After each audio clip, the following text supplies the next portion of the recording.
Ambassador led the Security Council to approve a unanimous resolution to end the summer 2006 Hezbollah war on Israel, to authorize UN peacekeepers, and to create an arms embargo against Hezbollah. He also assembled an international coalition that blocked the bid of Hugo Chavez to join the Security Council. Ambassador Bolton was also an outspoken advocate for human rights. While serving at the UN, he arranged the Security Council's first deliberations on Burma's human rights abuses, and he invited actor George Clooney and Nobel laureate Elie Wiesel to brief the Security Council that September on the Khartoum regime's mass murder of non-Arabs in Darfur, Sudan. His previous positions include Assistant Secretary for International Organization Affairs at the Department of State, Assistant Attorney General, Department of Justice, Assistant Administrator for Program and Policy Coordination, and General Counsel for the U.S. AID, Agency for International Development.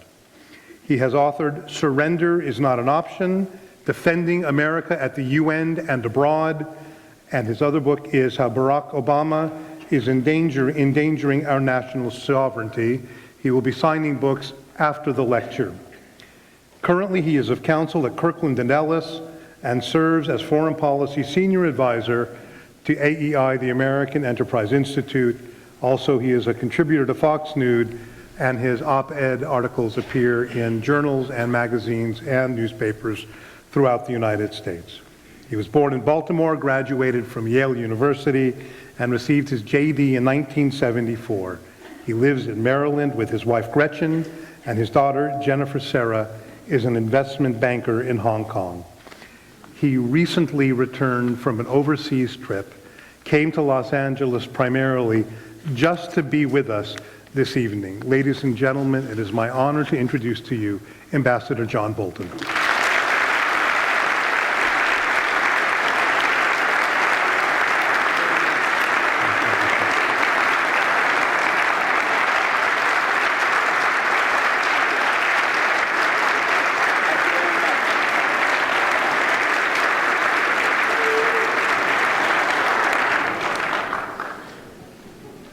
It's always a danger when you come into a standing ovation as to how you'll leave, right? That's Quit now while we're ahead. Thank you again, Ambassador, for being with us. There are a number of different areas that I look forward to discussing with you this evening. I hope we'll get to as many of them as possible. Certainly want to speak with you about the world of diplomacy, also about specifically Iran and Israel, to talk with you about the United States, both foreign and domestic, as well as your take on some of the presidential candidates. But let's start with something we don't get to hear too much about, and that's John Bolton, the man. One of the things that both your supporters and I suspect your detractors have to both agree upon is that you have certainly showed courage in standing up to some very, very bad regimes. I'm wondering what influenced you. Was there a particular book or a person or a writer that shaped your thinking in that arena? Well, I think it's hard to distinguish particular causes for how you behave in later life. But looking at what I did in the State Department, I think you can trace a lot back to being an undergraduate at Yale in the late 60s. Well, I was a conservative then in a very radical period and very outnumbered. That was true at the Yale Law School as well. So you had the option of either being very quiet or speaking up, and I'm not particularly shy, so I wasn't inclined to be quiet. And in that environment, you have to be prepared to be a minority voice. And I don't know to what I'd attribute the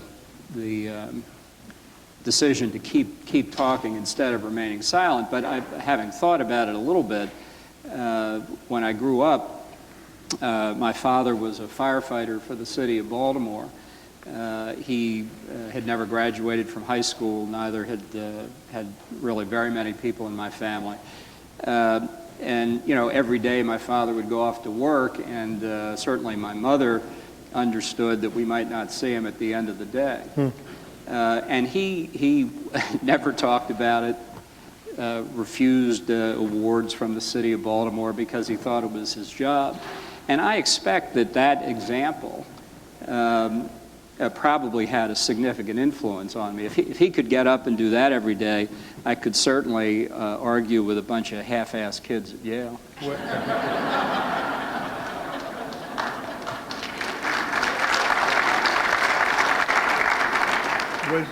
you have a brother? Can he be heard? No, Ray. I think maybe we might want to switch the microphone on this side of his tie, honestly, because he's facing us. Can we? Was there a particular book, by the way, that influenced? Do you have a particular favorite book or author?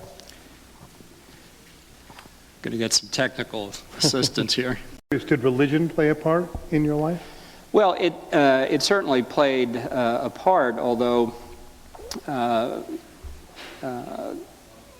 think in a fairly conventional way up to a point. And the point came when I was 11 or 12, whatever the age was, when I was raised as a Lutheran. When you weren't preparing for your bar mitzvah like the other kids? No. I was supposed to be preparing for my confirmation, which is the point I'm coming to here. And in the Lutheran Church, there were different kinds of churches. I was in what was called the Missouri, at least I've been raised in what was called the Missouri Synod. And it's the sort of high, right. I mean, for Lutherans, it's what they would call a high church. And so we had, everybody gets a confirmation book, and my confirmation book, I won't go through all the nitty-gritty, but it's sort of summed up in one illustration in the book that was a drawing of a river beginning with Christ and going forward in time. And the river started out, it was very pure, it was white, but these imperfections kept creeping into it until Martin Luther came along, and this is the Reformation, obviously, and split the stream. And the Catholic Church continued on its polluted way, but Lutheranism split off, and it was just as pure and as white as it was back at the time of Christ. And I looked at that and said, this is not even close to reality. And it wasn't that I had Catholic sympathies, I just couldn't buy that sort of approach. And so I was never confirmed as a Lutheran or anything else for that matter.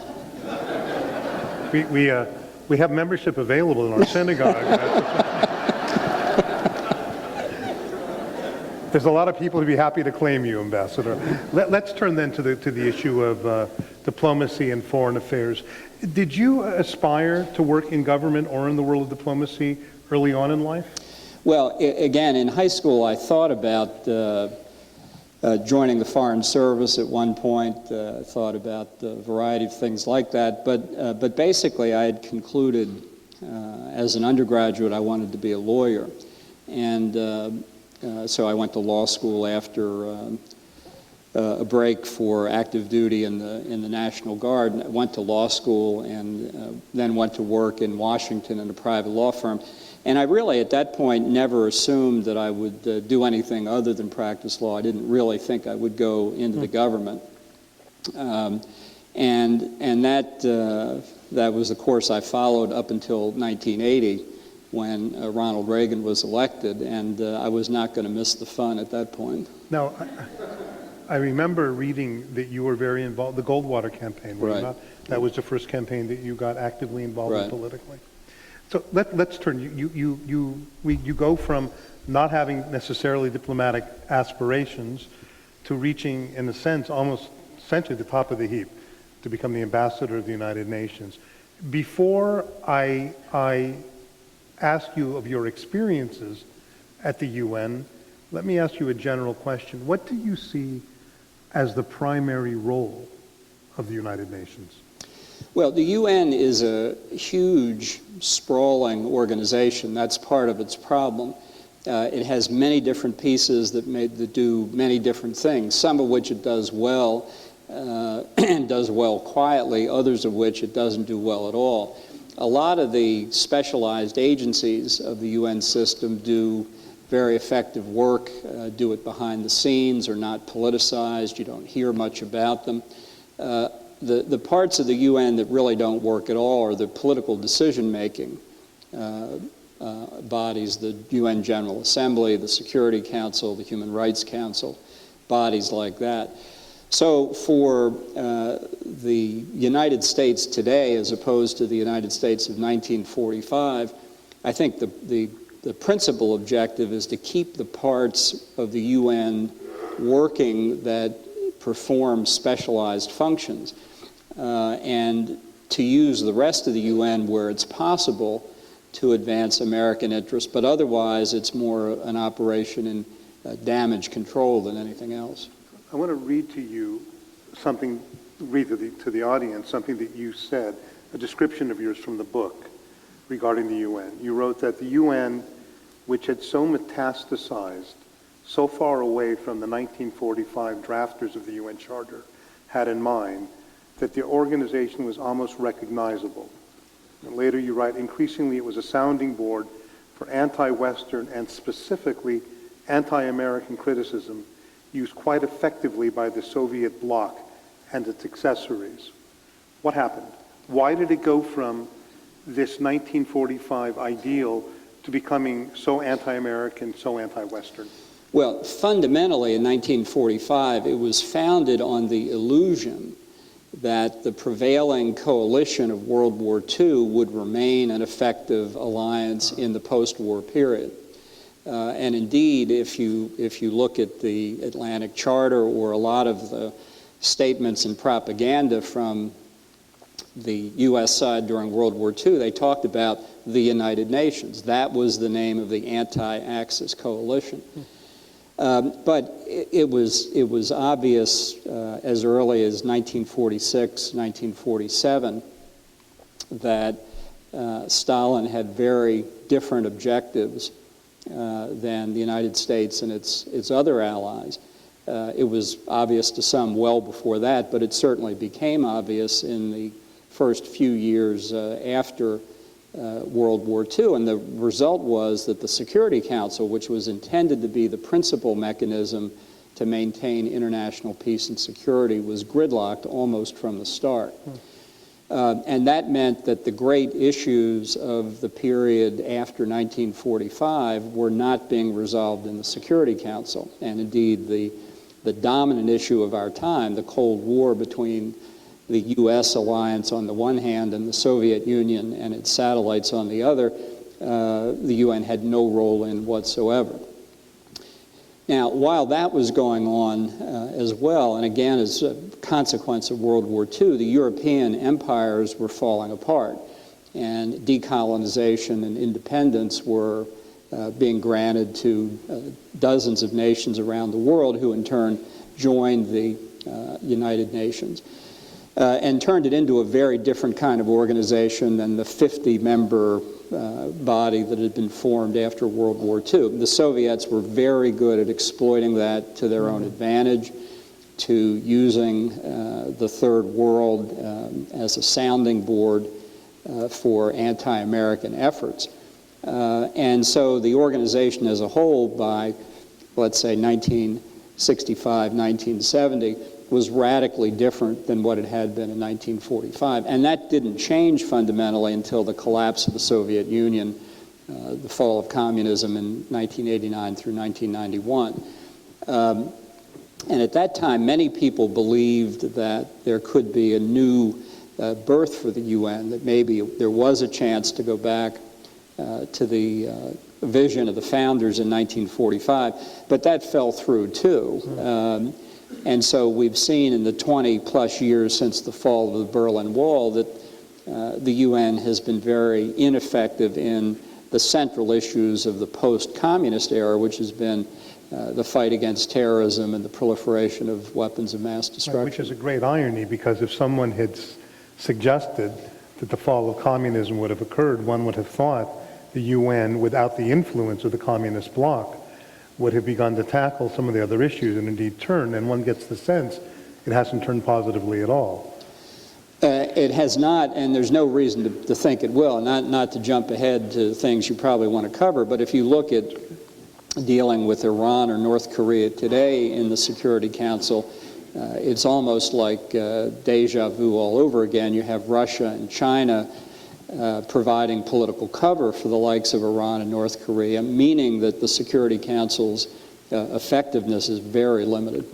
So it's August of 2005.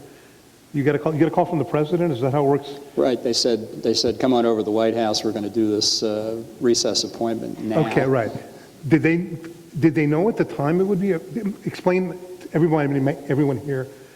I certainly didn't know what a recess appointment was until I read the book. So let's explain. Perhaps it's worthwhile to explain what a recess appointment right. is. Well, it's a provision in the Constitution that allows the president to name principal officers of the executive branch during a Senate recess, and it has become a way for presidents to nominate people who have been blocked in the Senate for one reason or another. In my case, because of the determined opposition of the likes of Joe Biden and Chris Dodd and John Kerry and Barack Obama, among others. Right. So you're given the recess appointment, knowing that you might only be there for a year and a half, or that you might be confirmed in a year and a half, but you certainly went in with the knowledge that your stay might be short. I'm just curious, did you have any specific goals in mind, or did the president have any goals in mind for you during that year and a half? Well, bear in mind, when you're a presidential appointee, and I've been honored to have a number of presidential appointments, you listed a number of them in your very kind introduction, at the bottom of the commission that you get as a presidential appointee, after explaining how wonderful you are and whatnot, it says that you will serve as whatever the position is for the time being during the pleasure of the president. So think about that for a minute. That means you don't have any job security at all. And if the president's pleasure turns elsewhere, you're a history. So, and that's a very important part of the president's power to run the executive branch. So the fact that a recess appointment might be limited didn't trouble me at all, because basically your job lasts one day at a time. Right. And what I wanted to do more than anything else was to represent the United States effectively at the UN. I'd had actually long experience dealing with UN affairs in the first Bush administration, Bush 41, when we did the Persian Gulf War. As you mentioned, I'd been Assistant Secretary for International Organization Affairs. My first involvement with the UN really was back when I was at AID in 1981. So one of the reasons I think there was such opposition to my nomination was, unlike a lot of other people who are fortunate enough to be named to the UN, I had followed the organization for 30 years, and I knew where all the skeletons were. Right. So you didn't stay long, and I'm assuming that you resigned rather than be put up for a vote? Well, there was a mechanism by which they could have given me another appointment, another recess appointment, in effect. But by that time, I had become concerned enough about the direction of the Bush administration policy on Iran, on the Middle East generally, and on North Korea, that it was, I thought, a convenient time just to step aside and leave quietly and I hoped graciously, without saying I'm resigning because I disagree. And that's what I intended to do, and that's what I was able to do when I was with the president in the Oval Office when we announced my resignation. Of course, it's one of these scenes where all the press comes in and whatnot. The president said, after he said he was disappointed I was leaving, he said, "Do you want to say anything?" And I said no, because I just didn't think it was appropriate. I didn't want to make an issue out of it, but that's the way I felt at that point. I'm not sure that my memory serves me right, but in the mid-1970s, this sounds very similar. Daniel Patrick Moynihan, who was the UN ambassador, U.S. ambassador to the UN, in his book, Pandemonium, do I remember the name of the book? The Dangerous Place is what it was called. Right. He also did something similar, did he not? Did he also step aside? Well, I think he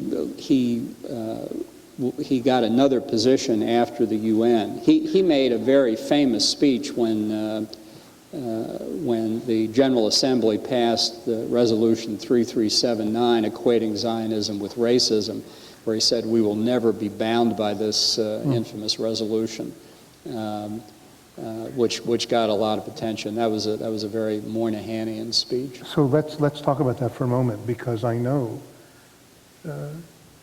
was it 1985 or 1986 that you were 91. Yeah. 91, before he was ambassador to the United Nations, that you essentially were among those leading the charge to rescind the resolution successfully that Zionism was racism. Right.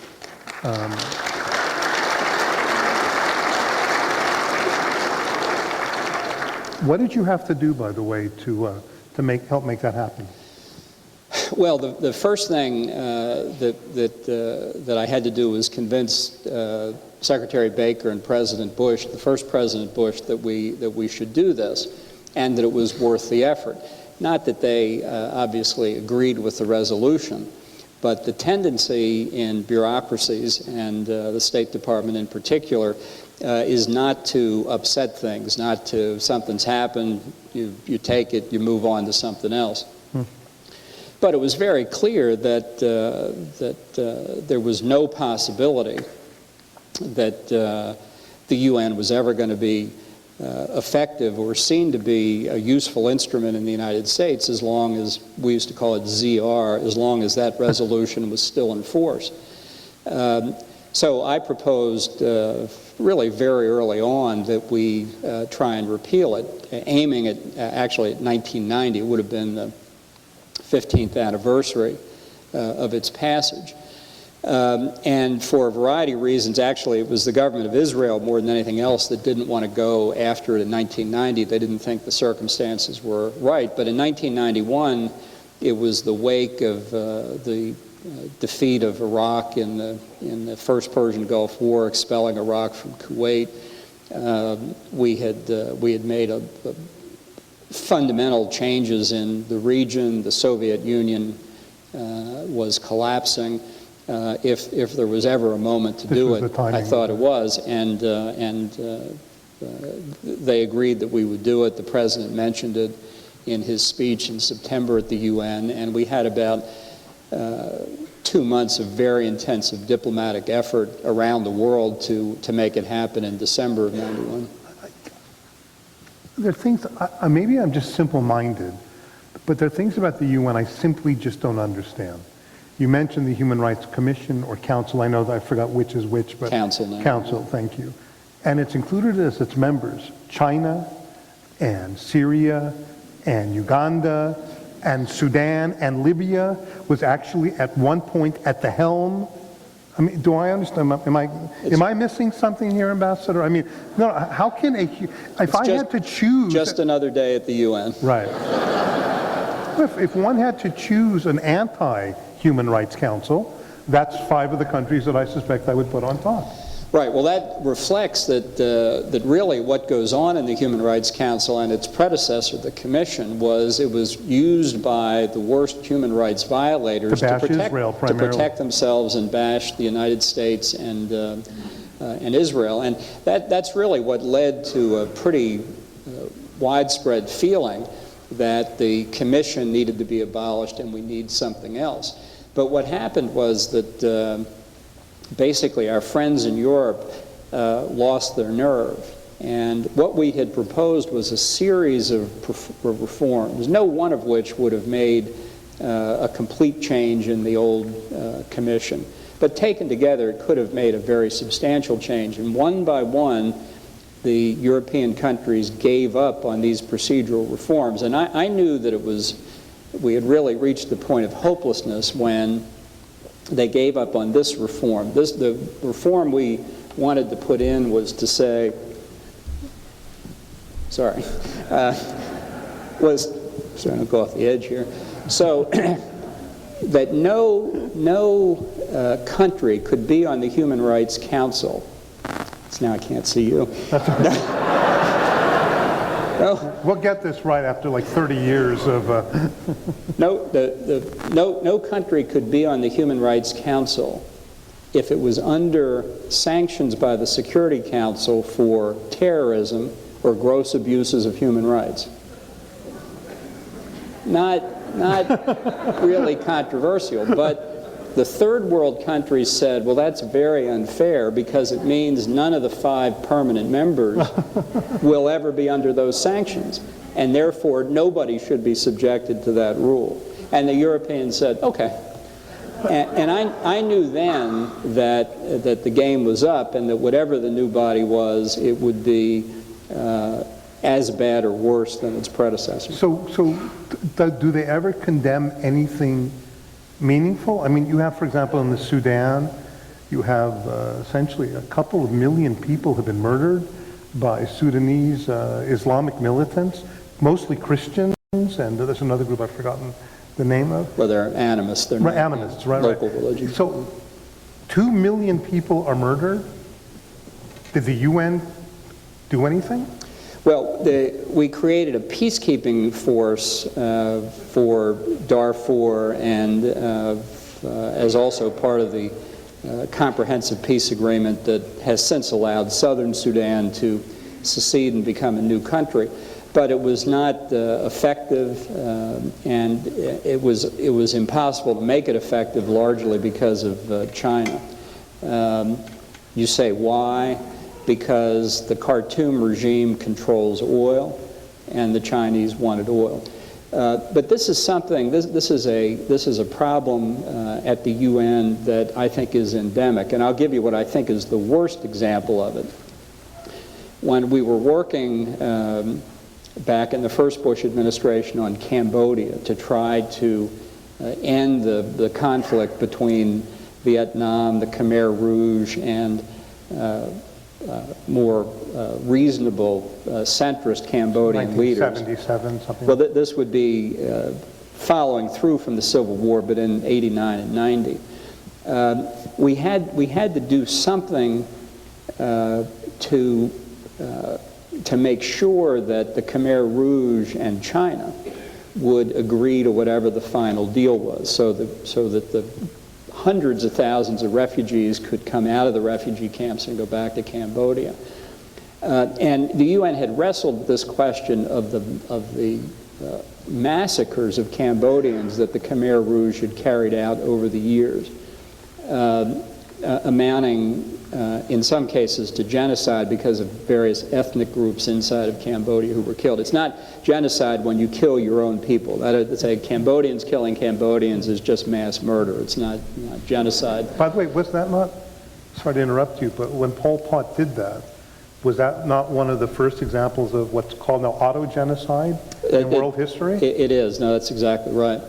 So the UN had wrestled with this question and tried to find how you describe killing millions of people like that. And what they came up with was a phrase, I quote, "the universally condemned policies and practices of the recent past." That's what it means to kill 3 million Cambodians. Right. The universally condemned policies and practices of the recent. I used to be able to say that very fast. Right. So I know we could spend the evening talking about this, but let me get to something then specific. What would you do to mend it? Well, I'm not sure that it's fixable in the sense that the ideas of the founders, I think, were naive in thinking that once you were at the UN, countries would behave differently there than they do in the conduct of their foreign policy. And there were a lot of naive Americans. I'll just give one example, and I don't mean to sound partisan, but there it is. Eleanor Roosevelt was a delegate for the United States to the early sessions. And in those early days, today we pay 22% of the budget. In those days we paid 50%. And you can read in the diplomatic records that have been made public a debate in like 1947 or 48 within the U.S. delegation about something that was happening that we thought was contrary to our interest. And one of the State Department people said, well, look, we just ought to say you can't do this or we'll reduce our budgetary contribution. And Eleanor Roosevelt, and we contribute 50%, they'll listen to us, and Eleanor Roosevelt said she thought it was just wrong to talk about the U.S. contribution. And so they didn't, and we lost. And that pattern has obtained since then. What I would do, I do not favor withdrawing from the United Nations. Jean Kirkpatrick was once asked if she favored withdrawing, and she said, she paused and thought for a moment and said, no, it's not worth the trouble. But I think what you do is change the funding mechanism. Right now, as I said, we pay 22% of the cost of most UN operations, 27% of peacekeeping. That's called an assessed contribution. It's essentially mandatory. And like all entitlement programs, if people think they're going to get your money automatically, it's not an incentive to performance. Whereas agencies in the UN system that are funded by voluntary contributions perform better because they know that the donor countries could take their money and go somewhere else. So what I would do would be to abolish the system of assessed contributions and make all contributions voluntary. And that would mean introducing the revolutionary principle that we pay only for what we want and insist that we get what we pay for. How about that?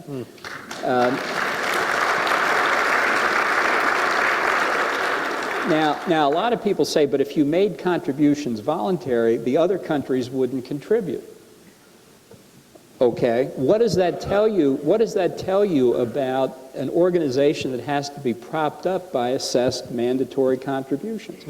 So I think this would be like a tsunami through the halls of the UN. I think it would actually make it a much more effective organization, and it would certainly make the U.S. voice much better heard. So let's talk about, you alluded to it earlier, and it's certainly on all of our minds, Iran. Something we hear about appropriately, regularly, from everybody who has a concern for that region of the world and beyond that region, frankly. I want to learn from you some things that I certainly don't know that I think are reflective of what many of us don't know. Do you have a sense, first of all, of what the timetable is? How close is Iran from gaining the ability to create a nuclear bomb? Well, they're very close. And I think the first thing to stress is there's a lot we don't know about what goes on inside Iran. Our intelligence is not good. We rely on other intelligence services, for sure, but there's always a risk that when we can't be satisfied with the information, that the information will not be accurate. So given that there's a lot we don't know, let me just stress, none of that we don't know can be good news. Right. So what we do know and what people talk about confidently is not the entire picture. And, you know, it's very convenient because I can sum up a long recitation here simply by referring to the most recent report of the International Atomic Energy Agency, which has a long appendix describing all of the aspects of Iran's nuclear activities that can only be explained if they're related to nuclear weapons. A lot of that information I had seen years before because we had gathered it from one source or another, but it wasn't made public. We gave it to the IAEA. They're not spies. They can't find this on their own. We basically give it to them. And it makes an irrefutable case that Iran has been pursuing nuclear weapons and is getting very close to it. And what that means is that they have it in their power now, if they wanted to speed up the program. It's surprising to me they haven't speeded it up years before. And it just further reinforces in my mind that maybe they did speed it up and we just don't know about it. So that the risks that we face from an Iran with nuclear weapons are very profound and very, very close to fruition. So if I could gently press you, what's very close? I think the Obama administration itself admitted last year that if Iran had a very stepped-up campaign, they could have a weapon within a year. And I think that's accurate. Again, just looking at publicly available information, they have enough low-enriched uranium, if enriched to weapons-grade levels, would be enough for 4 nuclear weapons. We know that they've been actively doing the research and technology you need, not just to have the enriched uranium, although that's always the long pole in the tent in a nuclear weapons program, but to have a functioning weapon. And I guess I better say here that, you know, if you think back to the national intelligence estimate that the U.S. issued in 2007 that said Iran had given up its nuclear weapons program, or its weapons-related activities, that report was wrong when it was written. It was distorted. It was politicized. The greatest risk of politicization of intelligence in our country is not from policymakers pressuring intelligence analysts. It's from intelligence analysts who have political objectives that they use to affect their analysis. And the 3 principal authors of that report, number one, were not intelligence people. They were all State Department people who were detailed into the intelligence community.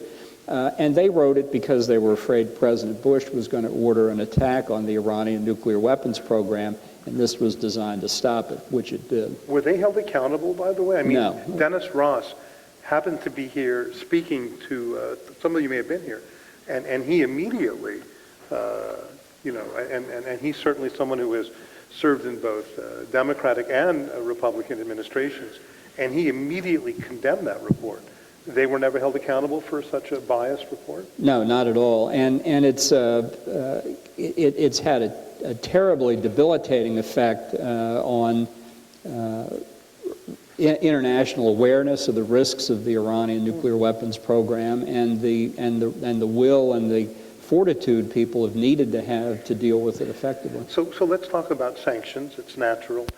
I'm not sure I understand exactly what sanctions are, and there must be a lot of different kinds of sanctions. Can you just illuminate me on that? Well, sanctions are a part of the legacy of Woodrow Wilson, who said, look, between fruitless negotiations on the one hand and war on the other, there ought to be something in between, and sanctions were one of the less than war ideas that he had.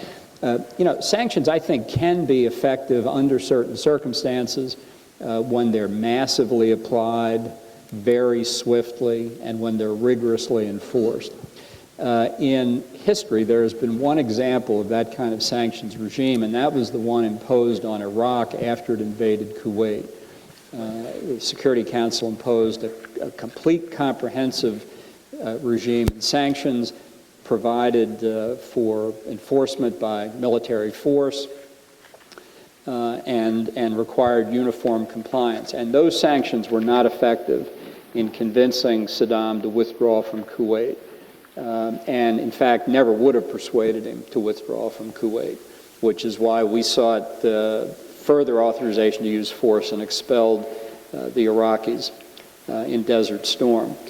So when you look at the sanctions that have been imposed on Iran, number one, the U.S. has had pretty comprehensive sanctions ever since 1979. You hear about new sanctions we're imposing.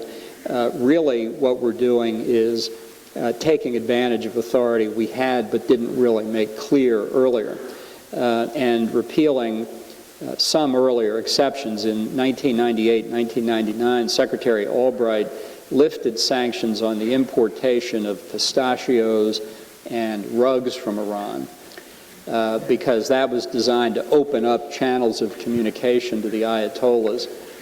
She obviously didn't live in California where the pistachio industry was affected and apparently never recovered, but it didn't have any effect on the Ayatollahs either. The sanctions we've imposed on Iran in the last 10 years have been incremental, they have been partial, they have not been enforced, and even though they have imposed some cost on the regime, They've done nothing to slow down the nuclear weapons program. If you look at the financial sanctions, for example, even as they're tightened, as long as there are loopholes and Iran has access to the international financial system, its, cost of borrowing may go up a few basis points, but it's still going to be able to borrow. And the largest Iranian embassy in the world today is in Caracas, Venezuela. Why? Because they're laundering money through Venezuela, through the Colombian drug cartels, through Brazil, through a variety of places to evade the sanctions. So the sanctions have not worked, and they will not work. Okay. And they will not work. They will not work. Look, North Korea is the most heavily sanctioned country on earth. Right. It's exploded 2 nuclear devices. Right. Well, that was actually, I'm not sure if it was Kim Il-sung or Kim Jong-il, the father of the son, when they were developing. It was during your time at the UN, was it not? And there were sanctions like crazy. They now have nuclear weaponry. They have a massive starvation camp. The country is essentially probably the most... It's a prison camp. Yeah. Look, how bad is it in North Korea? When World War II ended, the Korean Peninsula, which had been under Japanese control since 1895, was partitioned between North and South. Both parts of the peninsula were desperately poor, but the bulk of the industry was in the north. Right. Okay, but it was one ethnic population from essentially the same base. Today, the average North Korean is 3 to 5 inches shorter than the average South Korean and weighs 20 to 30 pounds less. That's what the North Korean regime has done to its people. So when you hear diplomats or others say, well, we just need to persuade the North Korean leadership that it's in the interest of their people to give up their nuclear weapons program, you're talking to a wall. Yeah. They don't care about the interests of their people, who are shorter than the people across the demilitarized zone. Okay, so if sanctions don't work, I mean, you actually, tell me if this is correct, encouraged Israel to launch a military strike in Bushehr because they were developing a nuclear reactor, yeah. And once they had essentially gone online, that if Israel attacks too late, then you have all this radioactive material in the atmosphere. They didn't attack. Did they go online? It is in the process of going online now. Bushehr is a conventional 1,000-megawatt nuclear reactor. It will produce over its lifetime enough plutonium in the spent fuel for hundreds of nuclear weapons. It is the first time that Israel has allowed a reactor of that size to go into operation ever. Faced with a similar reactor in Iraq, it bombed in 1981. Faced with another similar reactor being built by North Koreans, my friends the North Koreans, in Syria. Israel attacked that in September of 2007. It did not attack Bushehr. And the point you're making is an important one, because once the nuclear fuel rods are inserted into the reactor, if you attack the reactor, you'll release radiation. And Bushehr is right on the Persian Gulf. You'll release it into the atmosphere and the Gulf, and it will all sweep downstream to the Arab states on the southern shore. So in 1981, it was in Osirak, correct? Right. In Iraq, and Israel took it out. And then something happened in Syria mysteriously, and their reactor was taken out. Those were both, if I'm not mistaken, above-ground reactors. Right, so is Bushehr. Okay, so is Bushehr? Sure. So, first of all, aren't most of the reactors that Iran is working on now, or much of their work being done underground? Isn't it being done in a lot of different sites? And what happens if Israel attacks 1 or 2 sites? What is the possibility that Iran can respond with massive weaponry? Yeah. The key to essentially ending Iran's nuclear weapons program for a sustained period of time is to break its control over the nuclear fuel cycle at 1 or more points. There are 3 in particular: uranium conversion, uranium enrichment, and then separate, related to the reactors, the production of heavy water and heavy water reactors. Uranium conversion is the process of taking uranium from a solid state to a gas. There is only one facility we know of in Iran. It's at Esfahan. It's above ground. We know exactly where it is. The principal uranium enrichment facility now is at Natanz. We know where that is. It's underground, but Israel has the capability of destroying that facility. There are others the Iranians are about to put into place, and the heavy water production facility and the heavy water reactor at Arak are also above ground. But we know that Iran is building alternative duplicate facilities which will be hardened or deeply buried. Every day that goes on, therefore, the military option becomes less viable because of the risk that you could successfully destroy, let's say, Esfahan and Natanz, but Iran would have alternative capabilities, so you would get all the downside of the attack, but not the upside of breaking the nuclear fuel cycle. That's why I would have attacked 3 years ago. What do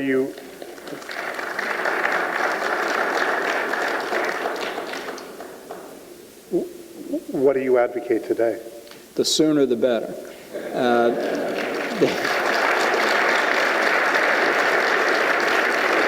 And let me just say, I don't come to that recommendation lightly, right, because the risks of an attack on the Iranian program are real, the risks of failure are high, and the consequences could be substantial.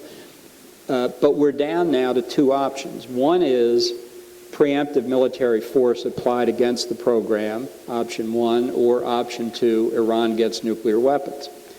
And so the choice that policymakers face is not the choice between the world as it is today versus the world as it would be after a strike on the Iranian program. If that were the choice, it would be easy. But the world as it is today is disappearing. And it's disappearing at a rate that we can't predict confidently. So the real choice is the world as it is after a strike on Iran's nuclear weapons program, or a world where Iran has nuclear weapons. And as between those two choices, both of which are unattractive, the use of force is the less attractive of the two, less unattractive of the two. If you were in the business of predicting, what do you predict will happen in the next 2 years? Well, it would be a massive departure from long-standing Israeli policy not to attack the Iranian program. Can Israel do it alone? Yes, as of now, based on what we know now. Should Israel do it alone? Since we're not going to do it until at least January the 20th, 2013, yes.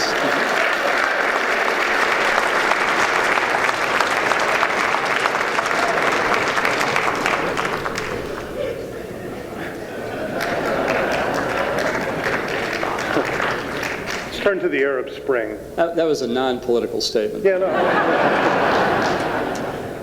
Let's turn to the Arab Spring, as it's called. It does not appear to be leading towards democracy. Indeed, for the moment, appears to be leading in quite the opposite direction. In Egypt, the Muslim Brotherhood received, 35% of the vote. The Salafis received 25% of the vote. 27%, 62% of the Egyptians voted for a radical Islamic perspective. The Young Revolutionaries, by the way, which was the party, those who really essentially created the revolution, the Twitter folks and everything, and helped overthrow the government, essentially received 3% of the vote, I read in the paper. I wasn't particularly optimistic based on what others told me from the get-go about what would happen in Egypt. I saw no reason to, although I wanted to be optimistic. Is there any kind of lesson to be learned here? Well, you know, it's in America's DNA to favor representative government. That was our foundation.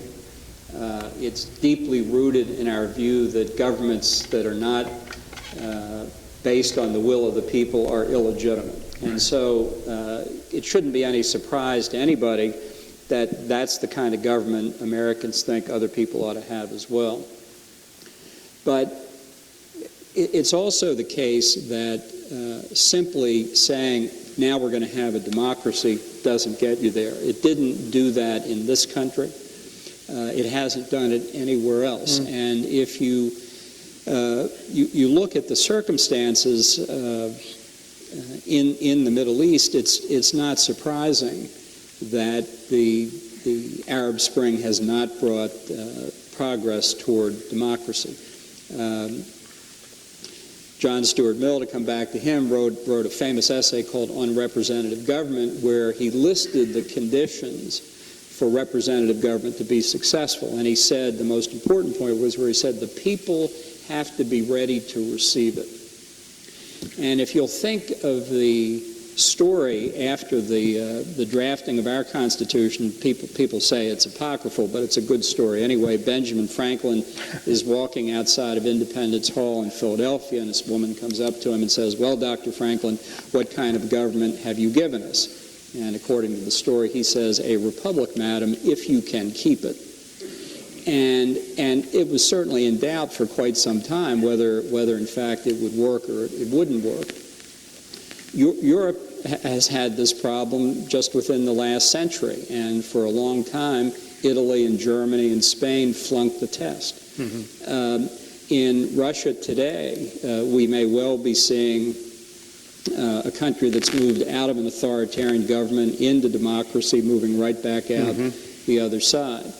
So it's no knock on Arabs, it's no knock on Muslims, it's no knock on culture in that part of the world. It is a statement of the human condition that the people have to be ready to receive representative government. Democracy is more than just holding elections and counting votes. It is a culture. It is a way of life, and it develops over time. So Natan Sharansky, who was here, wrote just a couple of years ago, wrote a book called The Case for Democracy, and in it essentially makes the point that we shouldn't just promote democracy for altruistic reasons, but also because it's good for the safety of other democracies. I want to, let me run a theory by you, kind of chutzpahdik to run a theory of international issues in front of the UN former UN ambassador to the UN.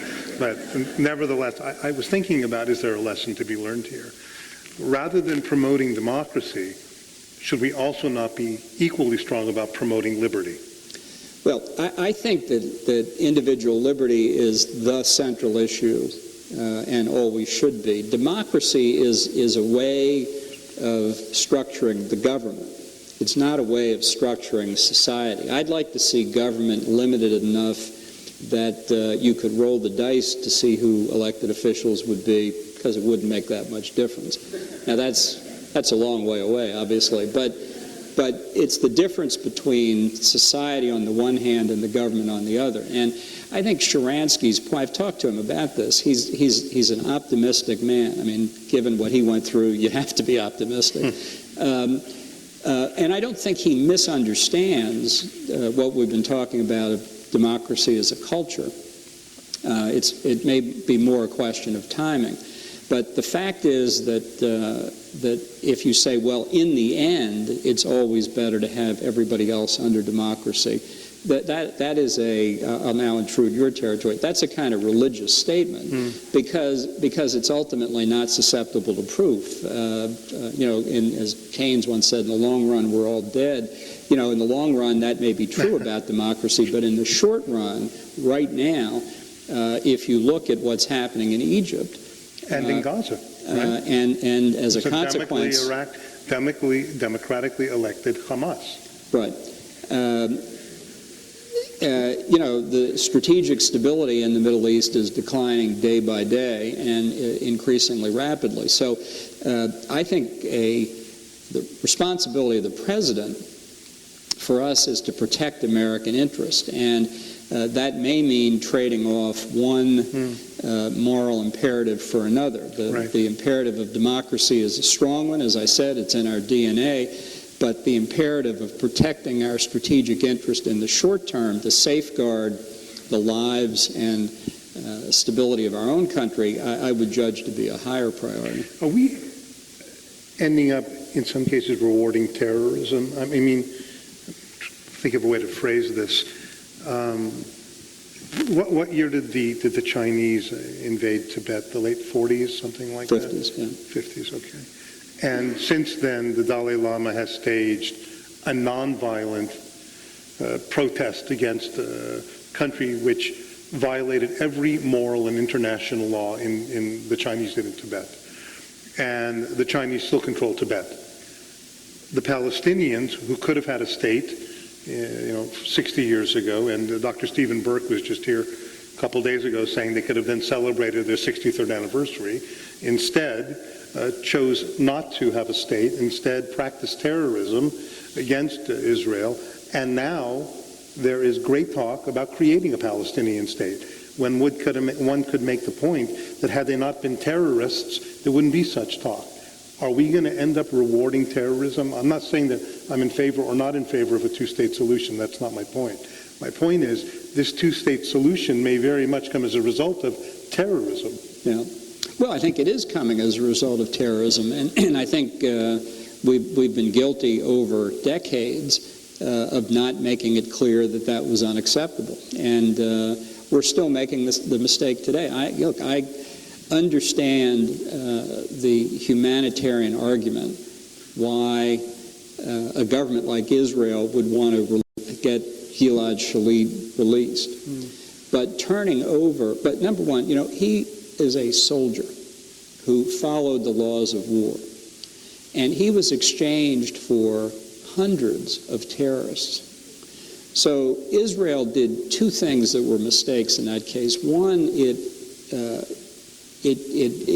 engaged in the fallacy of moral equivalence by exchanging terrorist for a soldier. Right. I hated the term prisoner exchange. It drove me nuts. And at the same time, it said, here's the price.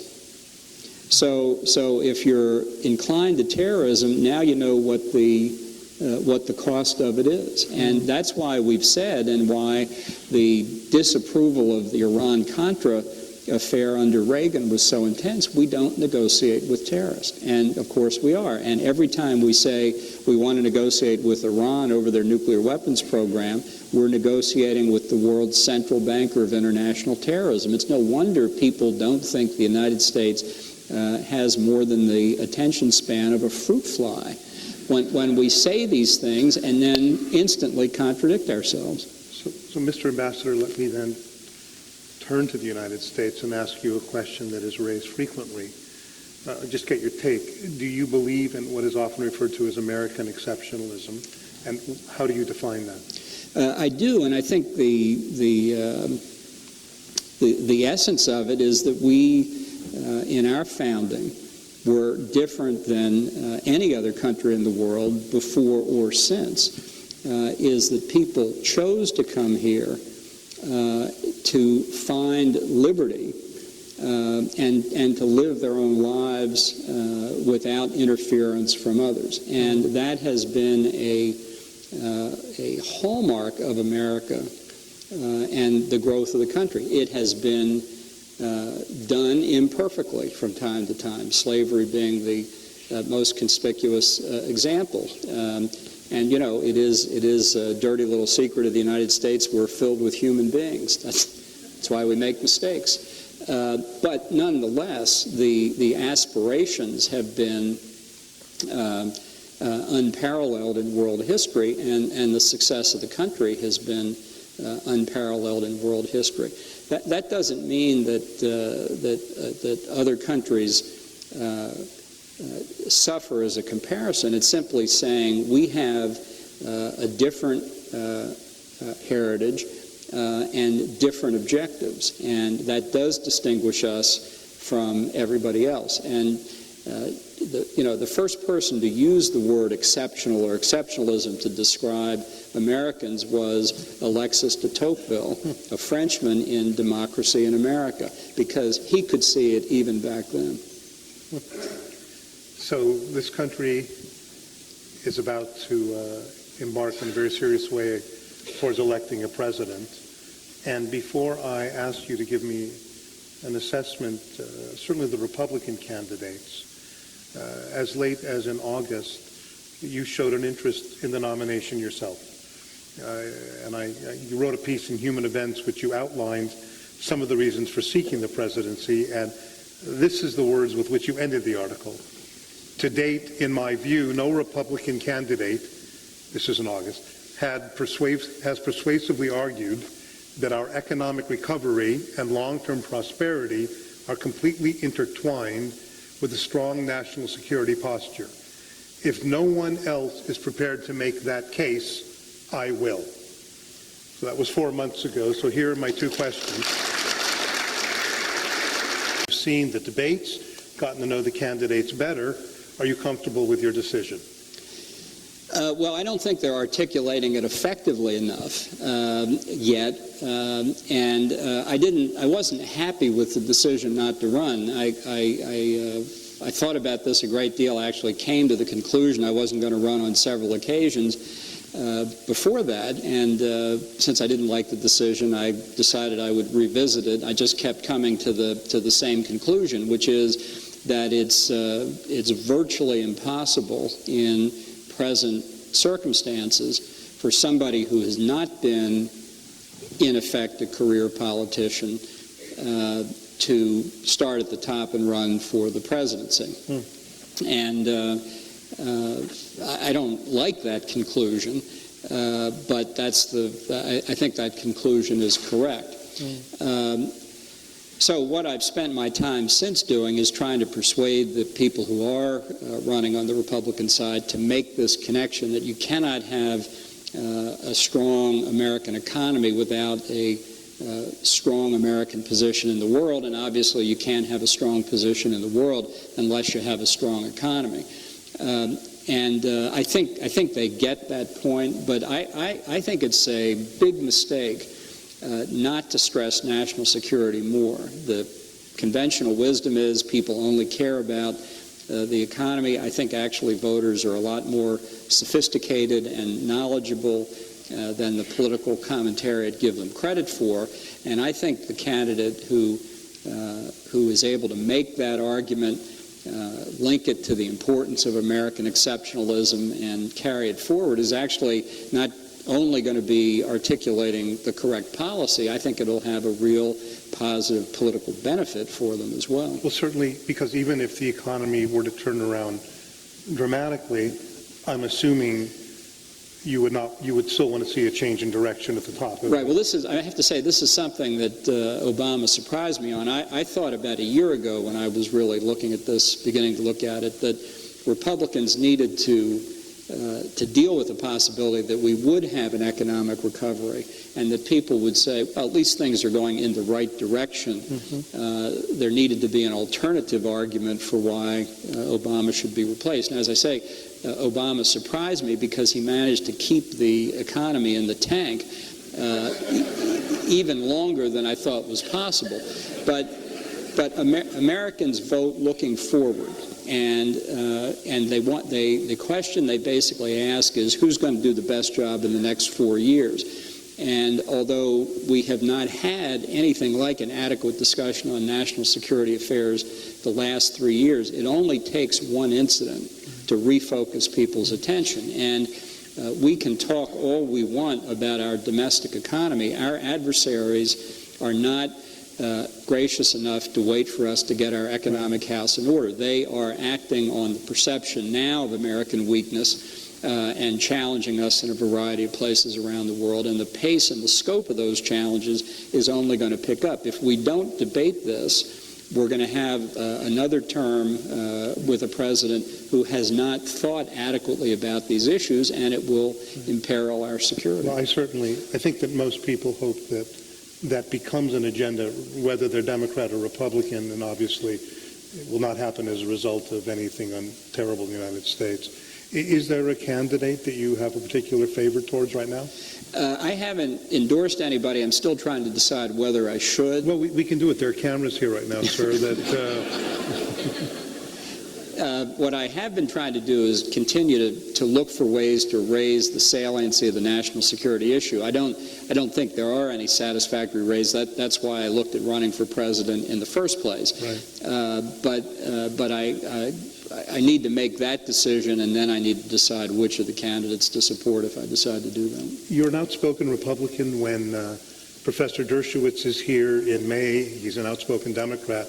I'd hope to ask him a parallel question that I want to ask you, and that is, what is the greatest misconception that most Democrats have about Republicans? I think that the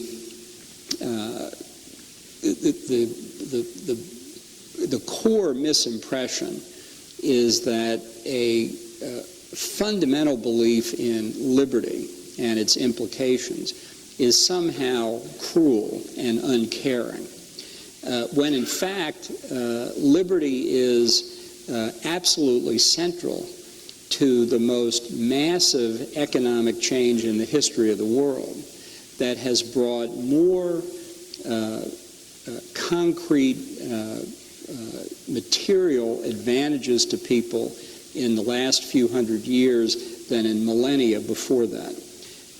And that understanding liberty means that you have to value the possibility of failure as well as the possibility of success. Because if you don't have failure as an option, you will never have success as an option. And it's not lack of compassion that drives many Republican policy preferences. It's a belief in the inherent importance of individual self-worth and not being dependent on external factors like the government.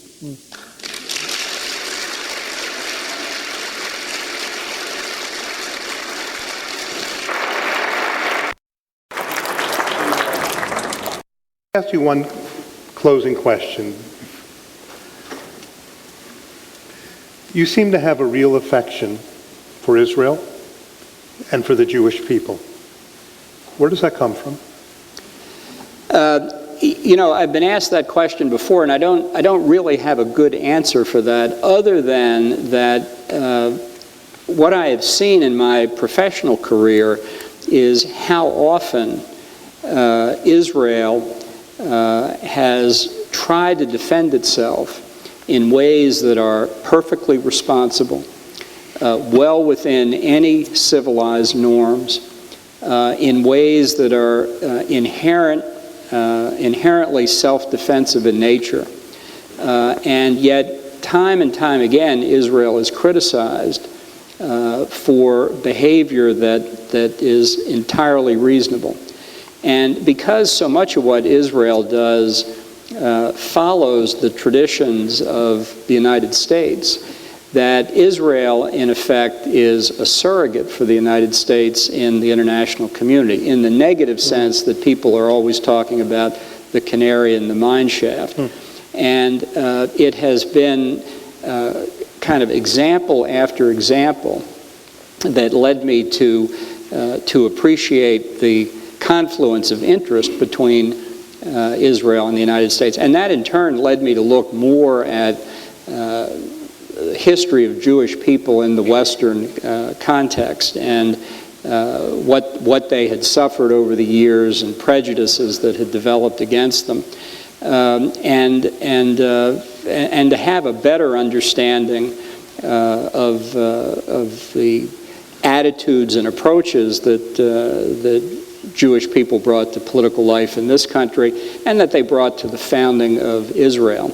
And to me, it was really summed up once I was driving through the West Bank and came across a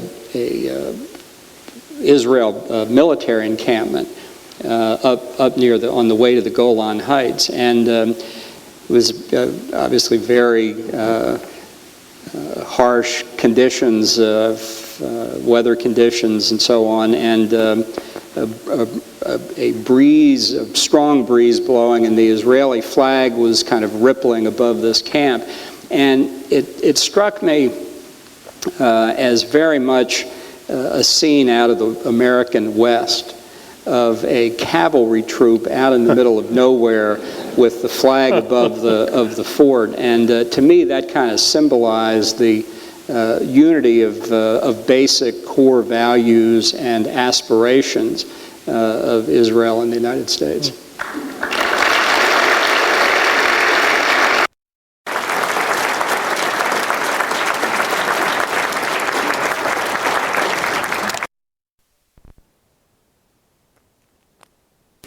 Out loud, the last paragraph of your book. By the way, as I mentioned, Ambassador Bolton will be signing the book, so I'm going to ask a favor on his behalf. He needs to get out of here to sit down to sign the books. So if you want to surround him at the book table and allow him a gentle, we don't have UN peacekeepers to part the Red Sea here. This is how he concludes his book. As a veteran of the Goldwater campaign, of course, I saw it all long ago. Win or lose in one election or another, I am not going away. As Senator John Kyle said to me at one point during the 2005 confirmation battle, when the assault on me was in full swing, recalling campaigning advice he had once received. You have to consider yourself like a big gray battleship that will take a lot of hits. The important thing is to keep moving and keep fighting. Gray may not be my best color, but I certainly plan to follow Kyle's advice and keep moving and keep firing. Mr. Ambassador, for your service to America, for what you do for the Jewish people, and for being here tonight, thank you so much. Thank you very much. Thank you. The finest evening. Oh,